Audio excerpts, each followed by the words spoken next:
नमस्कार, मी स्नेहा. साम संजीवनी या आरोग्य विशेष कार्यक्रमात तुम्हा सगळ्यांचं मी स्वागत करते. थेरपेटिक फास्टिंगद्वारे किंवा उपचारात्मक फास्टिंगद्वारे मधुमेह मुक्ती, लंघनाद्वारे मधुमेह मुक्ती या विषयावर आपण चर्चा करणार आहोत आणि त्यावर मार्गदर्शन करण्यासाठी आपल्या स्टुडिओत आलेले आहेत डायबेटॉलॉजिस्ट आणि प्रसिद्ध diabetes reversal expert doctor Bhagyesh Kulkarni. सरांचं स्वागत करूया. सर, तुमचं स्वागत. नमस्कार. सरांची माहिती करून देते. डॉक्टर भाग्येश कुलकर्णी हे post graduate in preventive cardiology आणि डायबेटॉलॉजिस्ट आहेत. तसंच डॉक्टर भाग्येश कुलकर्णी हे डायबिटीज फ्री फॉरएव्हर या संस्थेचे संस्थापक संचालक आहेत. गेल्या 12 वर्षांचा त्यांना अनुभव आहे. त्यांच्या या डायबिटीज रिव्हर्सल ट्रीटमेंटचा लाखो मधुमेहग्रस्तांना फायदासुद्धा झालेला आहे. ऑनलाईन आणि ऑफलाईन अशा दोन्ही पद्धतींनी मधुमेह मुक्तीपर्यंत पोहोचवणारी ट्रीटमेंट प्रणाली डॉक्टर भाग्येश यांनी विकसित केलेली आहे. आतापर्यंत डॉक्टर भाग्येश कुलकर्णी यांना अनेक पुरस्कारांनी त्यांच्या या वैद्यकीय क्षेत्रातल्या कार्याबद्दल सन्मानित करण्यात आलेलं आहे. आयडॉल ऑफ महाराष्ट्र, भारतीय रत्न अवॉर्ड, तसंच महाराष्ट्र उद्योग रत्न पुरस्कार, PCMC icon, best डायबेटॉलॉजिस्ट award, Maharashtra अतुल्य आरोग्य सन्मान अशा विविध प्रतिष्ठित पुरस्कारांनी त्यांना सन्मानित करण्यात आलेलं आहे. डॉक्टर भाग्येश कुलकर्णी आणि त्यांची टीम हे गेल्या 10 वर्षांपासून अधिक काळ झालाय की पुणे आणि मुंबईसह संपूर्ण भारतामध्ये आता मधुमेह मुक्ती आणि जीवनशैली यांच्याशी निगडित आजारांवर उपचार देते आणि त्यामुळेच डायबिटीज फ्री फॉरएव्हर या संस्थेचं नाव आज घराघरात पोहोचलेलं आहे. तसंच आत्तापर्यंत हजारो लोक या संस्थेच्या माध्यमातून डायबिटीज मुक्त झालेले आहेत, आनंदी जीवन ते जगतायत. हे काम अविरतपणे डॉक्टर भाग्येश कुलकर्णी आणि त्यांची टीम करते. चला तर मग आता चर्चेला सुरुवात करूया. आणि खरं सांगायचं झालं तर आपण रेग्युलर फास्टिंग किंवा उपवास तर आपण सगळेच जण करतो आठवड्यातले ठराविक वार, पण या उपवासाद्वारे किंवा लंघनाद्वारे आपण मधुमेह मुक्तीपर्यंत कसं काय पोहोचू शकतो हे आपण जाणून घेऊयात. डॉक्टर, रेग्युलर फास्टिंग सगळ्यांना माहिती आहे, मग थेरपेटिक फास्टिंग म्हणजे काय आणि थेरपेटिक फास्टिंगचा उपयोग मधुमेह मुक्तीसाठी कसा होईल? नाही, खरं बघायला गेलं तर आपल्याला एकादशी म्हणल्यावर लहानपणापासून ऐकायचं सवय की एकादशी आणि दुप्पट खाशी.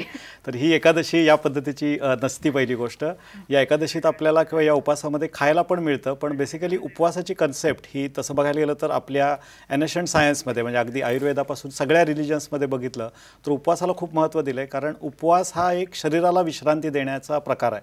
जसं आपल्याला दररोज म्हणजे झोप जी असती ही आपण दररोज आपल्याला लागते. दिवसभर आपण परिश्रम करतो, काम करतो, वेगवेगळ्या ॲक्टिव्हिटी असतात आणि आपल्या शरीराला हिलिंगची जशी गरज असते ती जशी झोपेतून मिळते, तसं फास्टिंग हे सुद्धा एक पद्धतीचं हिलिंग मेकॅनिझम आहे. आणि आपल्या शरीरामध्येच, असं मी कायम म्हणत असतो की जगातला सगळ्यात सर्वश्रेष्ठ वैद्य कोण असेल तर ते आपलं शरीर आहे. आपण डॉक्टर, उपचार म्हणून आपण बाहेर बघत असतो, पण या वैद्याला जर का व्यवस्थित काम करू द्यायचं असेल, त्याला जर का सहकार्याच्या भूमिकेत आणायचं असेल तर उपवास ही खूप सुंदर प्रक्रिया आहे.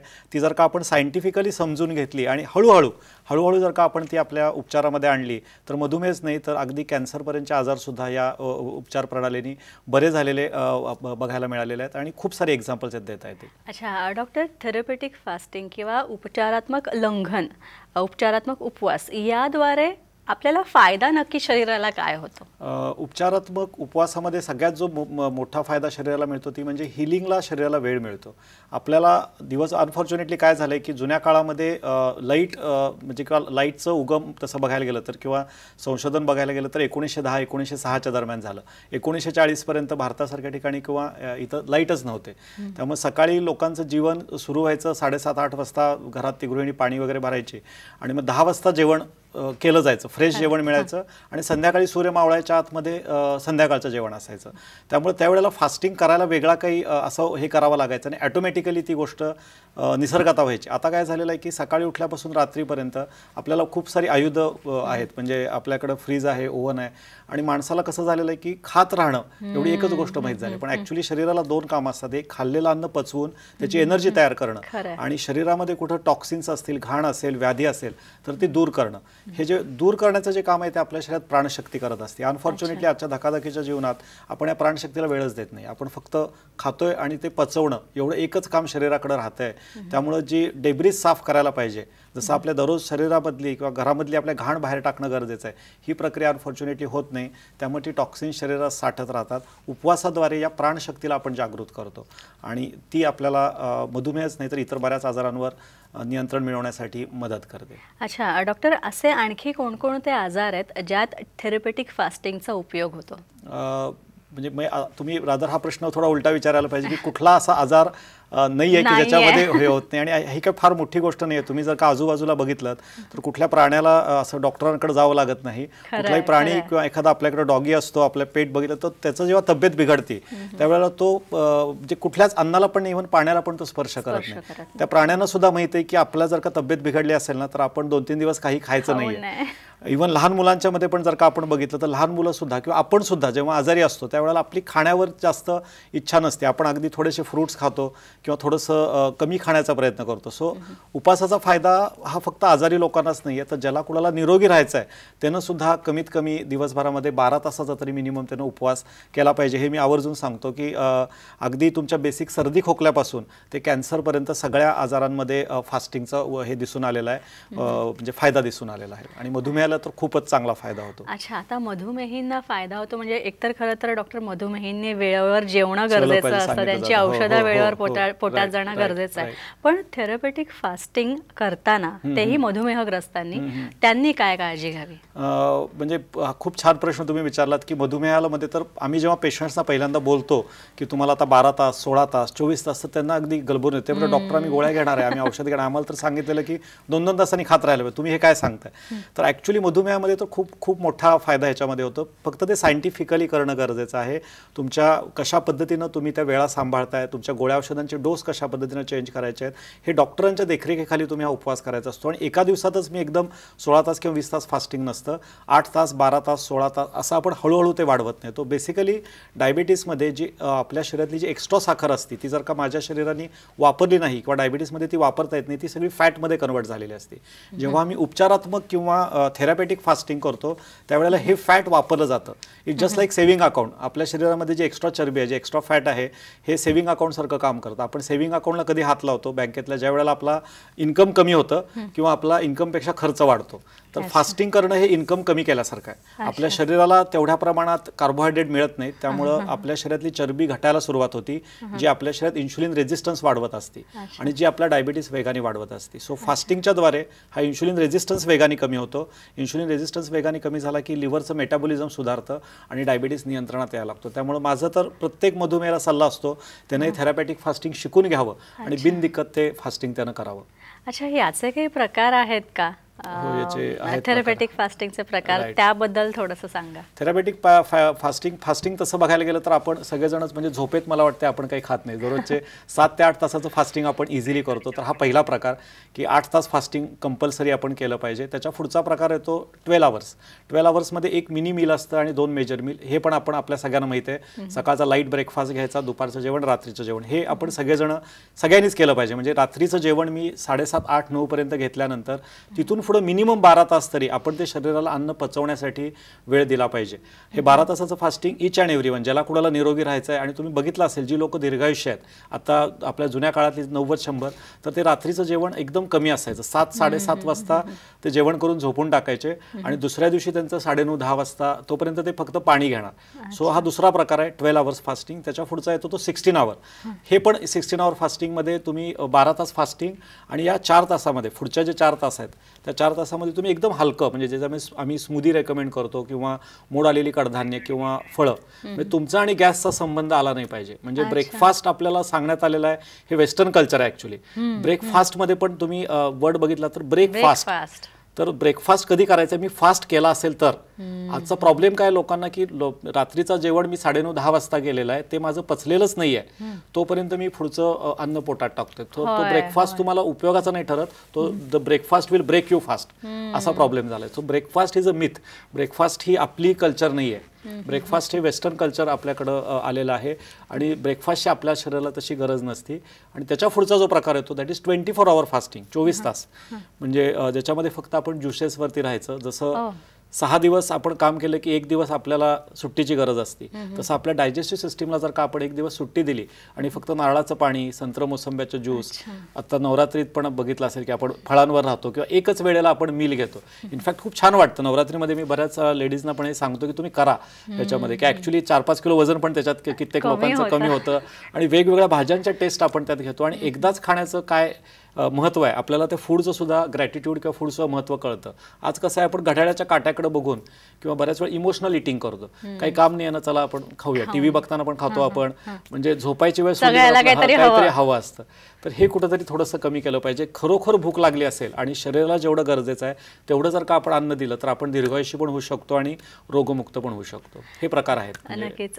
डॉक्टर, तुम्ही खरं तर बरीच पुस्तकं लिहिलेली होती जी आपण आता बघतोय, तर या पुस्तकांविषयी आम्हाला थोडं सगळ्यात महत्त्वाचं म्हणजे हे जे उपचारात्मक उपवास, ह्याच्यावर मी एक पुस्तकच लिहिलेलं आहे की ज्याच्यात सगळे म्हणजे जे लोक आमच्या डायबिटीज फ्री फॉरएव्हरच्या कोर्समध्ये किंवा ट्रीटमेंटमध्ये येतात त्यांना ह्याच्याबद्दल सगळी माहिती आम्ही ह्याच्यामध्ये दिलेली आहे. सगळ्यात महत्त्वाचं डायबिटिक रिव्हर्सलवरती, म्हणजे आत्तापर्यंत जो 10 वर्षामध्ये जो काही 15,000पेक्षा जास्त लोकांना आम्ही डायबिटीज मुक्त केलं त्याचा एक अल्टिमेट फॉर्म्युला मी ह्याच्यामध्ये दिलेला आहे. आणि माझा मानस आहे आत्तापर्यंत 3 पुस्तकं 3 लँग्वेजमध्ये. हेल्दी फॉरएव्हरचं एक पुस्तक आहे आणि अल्टिमेट डिटॉक्स सिरीज ह्याच्यामध्ये. तर पहिल्या पुस्तकामध्ये डायबिटीस रिकव्हरी कशा पद्धतीनं साधायची, या दुसऱ्या पुस्तकामध्ये हेल्दी फॉरएव्हर म्हणजे आपण आयुष्यभर निरोगी राहण्यासाठी आपण कुठल्या कुठल्या गोष्टींचा वापर केला पाहिजे. आणि अजूनही पण असं मला लिहिण्याचा मानस आहे. 3 लँग्वेजमध्ये आत्ता ही पुस्तकं उपलब्ध होत आहेत. 11 टॉपिक्स आहेत असं आपण म्हणू शकतो. 11 पुस्तकं 3 डिफरंट लँग्वेजमध्ये. या माझं न्यू इयरचं रिझॉल्युशन आहे असं तुम्ही म्हणू शकता. आणि ही माहिती सर्व लोकांपर्यंत पोहोचावी ह्याच्यासाठी हा पुस्तकांचा उपक्रम आहे. आणि जे लोक डायबिटीज फ्री फॉरएव्हरमध्ये ट्रीटमेंट घेतात त्यांना ही पुस्तकं आम्ही अवेलेबल करून दिलेली आहेत. आणि लोकांनी पण हे आता आम्ही लवकरच ॲमेझॉनवरती पण मी ती पुस्तकं अवेलेबल करतोय. आणि ज्यांना कोणाला ह्याच्याबद्दल अधिक माहिती हवी आहे त्यांनी या बुकचं वाचन करावं आणि त्यांनी थेरपॅटिक फास्टिंग आणि डायबिटीस रिकव्हरी ह्याच्याबद्दल पण त्यांनी जास्तीत जास्त जाणून घ्यावं असं मी आवाहन करीन लोकांना. नक्कीच. तर डॉक्टर भाग्येश कुलकर्णी यांनी लिहिलेली ही पुस्तकं आहेत. तुम्हाला सुद्धा ही पुस्तकं हवी असतील तर तुम्हाला नक्की, जर तुम्ही डॉक्टरांकडनं ट्रीटमेंट घेत असाल तर ही पुस्तकं तुम्हाला मिळणारच आहेत. मात्र लवकरच आता ॲमेझॉनवर सुद्धा तुम्हाला ही पुस्तकं जी आहे डॉक्टर भाग्येश यांनी लिहिलेली अत्यंत सुंदर आणि माहितीपर अशी पुस्तकं आहेत. ही पुस्तकं तुम्हाला नक्कीच खरेदी करता येतील. चला तर मग आणखी आपण जाणून घेणार आहोत, मात्र त्याआधी एक छोटासा ब्रेक.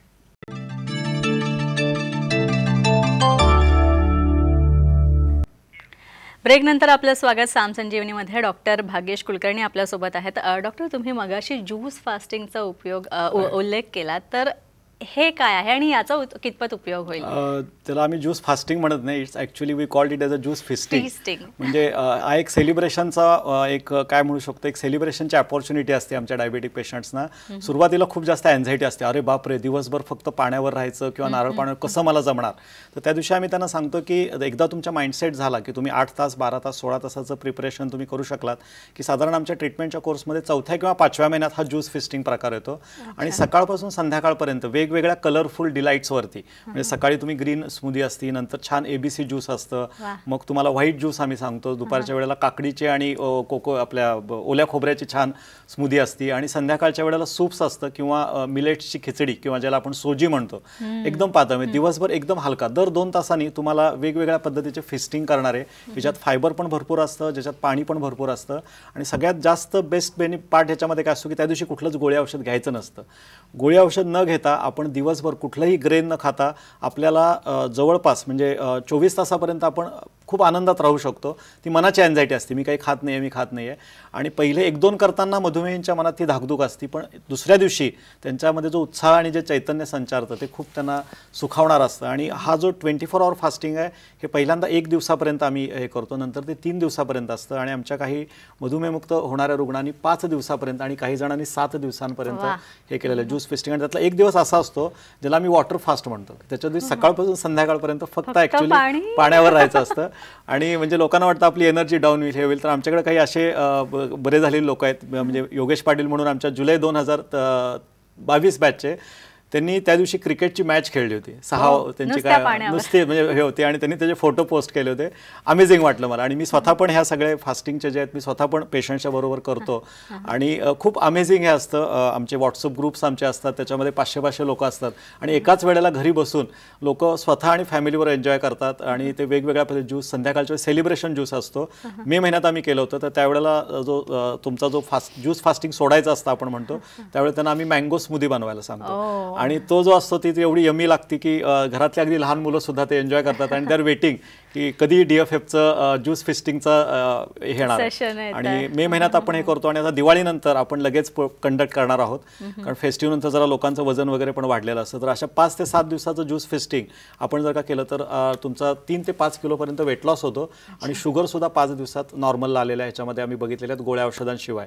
सो एक अमेझिंग हा एक प्रकार आहे, आणि जरूर ह्याचा अनुभव प्रत्येक मधुमेहाने एकदा घेतला पाहिजे, शिकून घेतलं पाहिजे, समजून घेतलं पाहिजे. अच्छा डॉक्टर, आता फास्टिंगचे बरेच प्रकार आहेत. किटो म्हणू नका, इंटरमिटंट फास्टिंग म्हणू नका, किंवा दीक्षित डाएट, असे बरेच प्रकार आहेत. नक्की काय करायचं, कशा प्रकारे लंघन करायचं, हा खरा आता प्रश्न असतो. त्याच्यामुळे थेरपेटिक फास्टिंग आणि हे सगळे फास्टिंगचे प्रकार, यात काय फरक आहे? नाही, बेसिकली कुठलीही कन्सेप्ट जेव्हा असती ती उपयोगाचीच असते, त्याच्यामागे सायन्स असतं. अनफॉर्च्युनेटली काय होतं की आपण कुठल्या तरी गोष्टीची, म्हणजे जर म्हणतो ना एखादी लाट आली, एखादी वेव आली, तर आपण काय करतो की लगेच त्या गोष्टी इम्प्लिमेंट करायला बघतो. आपण हे कन्सिडर करत नाही. म्हणजे मी याला काय, मी खूप चांगलं एक्झाम्पल देतो की एखादं मी इन्स्ट्रुमेंट वाजवतोय, मी गिटार चांगली वाजवतोय, किंवा मी कुठलेही तबला चांगला वाजवतोय, पण म्हणून मी कुठली गिटार घेतली आणि डायरेक्ट वाजवायला सुरुवात केली, तर त्यातनं सूर बेसूर यायला लागले, तर मग मी चुकीची गिटार वाजवतोय का? तर तसं नाही, तुम्ही ट्यून नाही केलेलं. You need to tune that instrument. तुम्ही इन्स्ट्रुमेंट ट्यून न करता डायरेक्ट वाजवायला लागलं तर त्यातनं बेसुरा आवाज येणार. सो फास्टिंग हे डायरेक्टली सुरू करण्याची गोष्ट नाही आहे. तुम्हाला तुमची बॉडी पहिल्यांदा अल्कलाईन बनवायला पाहिजे, पहिल्यांदा तुमचा माइंडसेट सेट व्हायला पाहिजे. बरेच जण काय करतात, कुठंतरी यूट्यूबवरती वाचलं किंवा आपल्या दीक्षित सरांचं सेशन ऐकलं, आणि आता मी चला हुर्रे उद्यापासून मी डायरेक्ट 2 वेळेला. अगोदर हा माणूस 2-2 दिवसांनी खात असतो, ह्याला एकदम ॲसिडिटी वाढते. डिटॉक्स हा सगळ्यात, म्हणजे फास्टिंगच्या द्वारे होतं काय, पहिल्यांदा तर शरीरातले टॉक्सिन सगळे पहिला बाहेर पडायला लागतात. सो माझी जर का बॉडी पूर्ण ॲसिडिक असेल, तर मला पहिल्यांदा त्या ॲसिडिक बॉडीला अल्कलाईन बनवायला पाहिजे. सो आम्ही पण ह्याच्यामध्ये इंटरमिटंट फास्टिंग असेल तर आम्ही एकदम पहिल्या दिवशी नाही सांगत की तुम्ही जावा आणि 16 तास फास्टिंग करा, 24 तास. तसं केलं तर इनफॅक्ट त्रास व्हायची शक्यता जास्त असते. सो पहिल्या 2 ते 3 महिन्यात आपण डिटॉक्स करतो त्यांचा. पहिल्या महिन्यात त्यांना आपण वरून खराब गोष्टी टाकायचं बंद करा, नंतर मग 8 तासाचं फास्टिंग, मग 12 तासाचं. आणि ह्याच्यामध्ये आम्ही एक डिटॉक्स किट इंट्रोड्यूस केलेलं आहे. हे डिटॉक्स किट मी पर्टिक्युलरली लोकांना माझ्या मागच्या सेशनमध्ये मला हे सांगायचं होतं, पण मला दाखवता आलं नाही. तर हे जे डिटॉक्स किट आहे, ह्याच्यामध्ये आम्ही काही इनिमा किट्स आहेत, काही आपल्या अभ्यंग आपण कशा पद्धतीनं घ्यायचं, घरच्या घरी पंचकर्म कशा पद्धतीनं करता येईल, हे आपण या डिटॉक्स किटमध्ये हे केलेलं आहे. आणि हे जे डिटॉक्स किट आहे, हे आम्ही डायबिटीस मुक्तीच्या प्रवासामध्ये जी लोक सामील होतात, की ज्याला मी मधुमेह मुक्तीचा सत्संग असं म्हणतो, आम्ही त्यांना ट्रीटमेंट म्हणत नाही, तर या सत्संगामधलं हे सगळ्यात मोठं आयुध आहे ह्याच्यातलं. आणि ह्याच्यामध्ये घरबसल्या पंचकर्म कसा करता येईल, घरबसल्या इनिमा कशा पद्धतीनं घेता येईल, आणि सगळ्यात महत्त्वाचं तुमच्या दातांपासून म्हणजे आंघोळ कशा पद्धतीनं करायची, या गोष्टी पण आम्ही या किटमध्ये काही इन्फॉर्मेशनच्या स्वरूपात आहेत. अगदी बांबूचा ब्रश आम्ही याच्यामध्ये इंट्रोड्यूस करून, नॅचरल ब्रश कसा, म्हणजे दात घासण्यापासून ते त्यांचं घरच्या घरी पंचकर्म कसं करायचं, ह्या डिटॉक्सच्या माध्यमातून आम्ही लोकांना शिकवतो. आणि हे डिटॉक्स झाल्याशिवाय आणि तुमची बॉडी अल्कलाईन झाल्याशिवाय तुम्ही या पद्धतीचं फास्टिंग करायला घेतलं तर त्याचा शरीराला त्रास जास्त होऊ शकतो. सो कुठलाच डाएट किंवा कुठलाच हा प्रकार खराब नसतो. आपल्याला त्याच्यासाठी पहिल्यांदा ट्यून अप करणं गरजेचं आहे. सो तुम्ही ट्यून करा, मग तुम्ही इंटरमिटंट फास्टिंग करा, दीक्षित डाएट करा किंवा हे करा, आणि मग तुम्ही ते सातत्याने फॉलो केलं पाहिजे. ही कन्सेप्ट आहे ह्याच्यामध्ये, हा महत्त्वाचा फरक आहे. नक्कीच डॉक्टर, आता हे डिटॉक्स किट तर आपण बघतो डिटॉक्सचं, पण ते मिळणार कुठे? प्रश्न आहे. डिटॉक्स किट आता तरी आम्ही आमच्या डायबिटीस फ्री फॉरएव्हरच्या वेबसाईटवरून तुम्ही हे मागवू शकता, किंवा आमच्या जे प्रतिनिधींचा खाली नंबर दिलेला आहे, हे डिटॉक्स किटचा कसा फायदा करून घेता येईल, काय आहे याच्यामध्ये, कशा पद्धतीनं, तर तिथं तुम्ही ऑर्डर करू शकता. आणि सगळ्यात महत्त्वाचं काय आहे की नुसतं किट मागून उपयोग नाही आहे, त्याचा वापर कसा करायचा, समर्पक वापर कसा करायचा, हे पण तुम्ही ज्ञान करून घेणं गरजेचं आहे. त्यामुळे ह्याच्यात काही मी बुक्स पण त्याच्यामध्ये मी ॲड केलेले आहेत की ह्याचा वापर कशा पद्धतीने केला पाहिजेत. डिटॉक्सवरती एक बुक मी लिहिलेलं आहे, थेरपॅटिक फास्टिंगवरती आहे, आहे आणि डायबिटीस मुक्तीचा आणि याचा काय संबंध आहे. तर त्याचे आम्ही किंवा त्याच्या रेसिपी पण, म्हणजे मी ज्यूस फिस्टिंगबद्दल बोललो की ज्यूस फिस्टिंगमध्ये तुम्ही नक्की कुठल्या कुठल्या गोष्टींचा, तर ते बरेच लोक काय करतात की ज्ञान घेतात पण ते इम्प्लिमेंट करण्यामध्ये कमी पडतात. तो माझं लोकांना आवडेल की नुसतं डिटॉक्स किट घेतल्यामुळे तुम्हाला फायदा होणार नाही आहे, तुम्ही ते कसं वापरायचं किंवा कसं त्याचं इम्प्लिमेंटेशन करायचं हे पण तुम्ही आमच्याकडनं शिकून घेतलं तर त्याचा जास्त फायदा होईल तुम्हाला. नक्कीच. डॉक्टर, आता कुठल्याही प्रकारची उपचार पद्धती सुरू करायची, आता थेरपेटिक फास्टिंगकडे वळायचं म्हटल्यावर मनाची सगळ्यात आधी तयारी तुम्ही म्हणालात ती करायला पाहिजे. कारण आपण सुरुवातीला आपल्याला सकाळ दुपार संध्याकाळ जेवणाच्या वेळा झाला की खायची सवय आहे, पण आता माइंड प्रिपेअर करायचं, मन प्रिपेअर करायचं म्हणजे काय, म्हणजेच माइंड फास्टिंगकडे मी आता येते. माइंड फास्टिंग म्हणजे काय? हे कसं असतं की एका दिवसात होणारी प्रक्रिया नाहीये. म्हणजे मी जसं मगाशी म्हणलं की आपण ग्रॅज्युअली आपण तिथपर्यंत घेऊन जातो आणि कुठलीही गोष्ट, म्हणजे जेव्हा मला फास्टिंग करायचं असतं किंवा मला मधुमेहमुक्ती करायची असती तर सगळ्यात पहिल्यांदा ना आपल्या मनाचं क्लिन्झिंग पण तेवढ्याच पद्धतीनं गरजेचं आहे. मनामध्ये नुसतं माझं डिटर्मिनेशन असून चालत नाही, जसं बॉडीला आपल्या अल्कलाईन करणं गरजेचं आहे तसं डोक्याला पण शांत ठेवणं खूप खूप गरजेचं असतं. आणि आपल्याला सांगण्यात आले बघा की तुम्ही नुसता उपास करू नका, तर उपास करताना तुम्ही चॅन्टिंग केलं पाहिजे, तुम्ही माळ जपली पाहिजे किंवा तुम्ही देवाचं नामस्मरण केलं पाहिजे. तर याचा अर्थ काय आहे, जेव्हा आपण उपास करत असतो त्यावेळेला आपल्याला विचार सुद्धा आपले त्या पद्धतीचे पाहिजेत. माझ्या मनामध्ये मी जेवण म्हणजे मी उपास करतोय आणि मला जर का साबुदाणा खिचडीचा आतून वास येतोय किंवा मला जर का त्या दिवशी वडापाव खावा वाटतोय तर तो पण एक पद्धतीचा आपला मोहच आहे.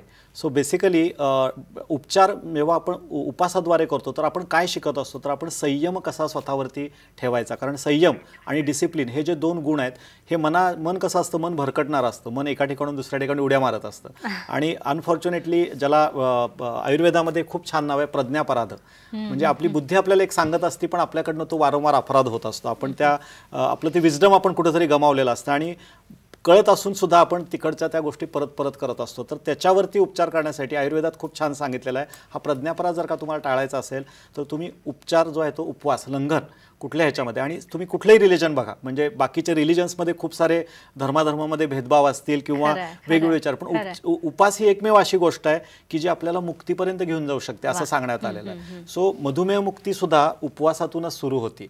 सो मला स्पिरिच्युअल लेवलमध्ये मला फार वेगळं काही करायचं नाही. कशा पद्धतीनं जेवण करायचं, किती खायचं, म्हणजे कायम मी हेल्थची डेफिनेशन देताना काय म्हणतो की ज्याला कुठं खायचं, किती खायचं आणि कुठं थांबायचं हे ज्याला कळतं ना त्याला कधी आजार होत नाही.